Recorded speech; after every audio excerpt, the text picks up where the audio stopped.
Welcome to another Hassa Flag. The topic for today is, do you accept yourself? If we were to be honest, we all have family members that we just don't like.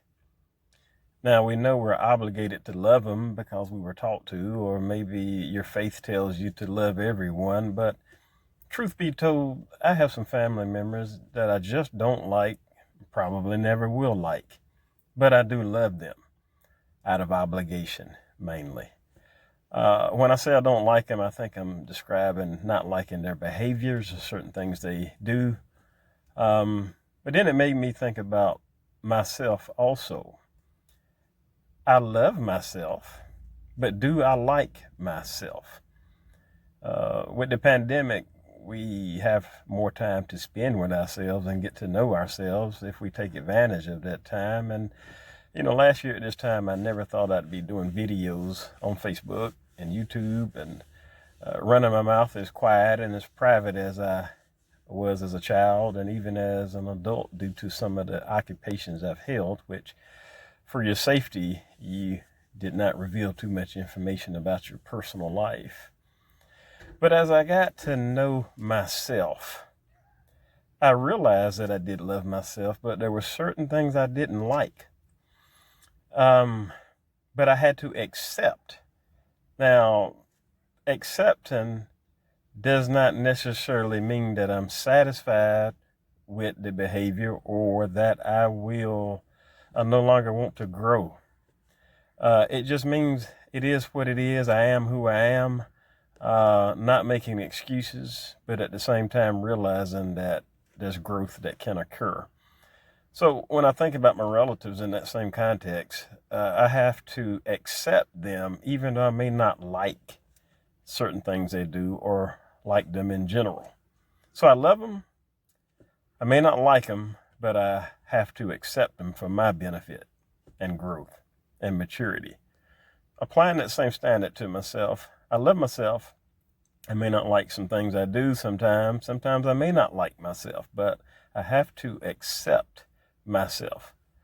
Sometimes I don't like it when I get angry about minor things, when I question things from my past. Did I do the right thing raising my children?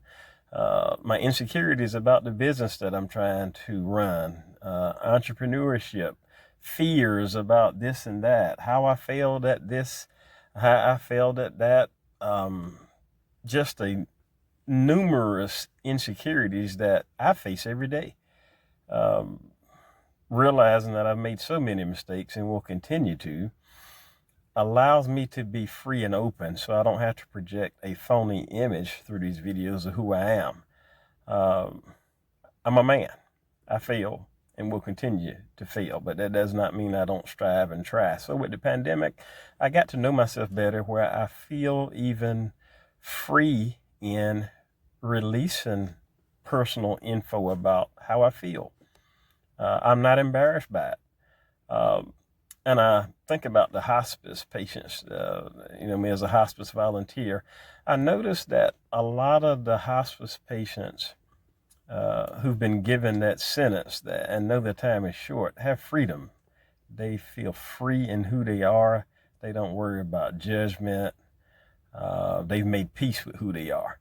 And I was thinking, why do we have to wait until we know our time is limited to have freedom? To not worry about others judging us, even though I know that's difficult. But when you're free, you have a minimal gap between the public you and the private you. And what I mean by that is we all have a gap.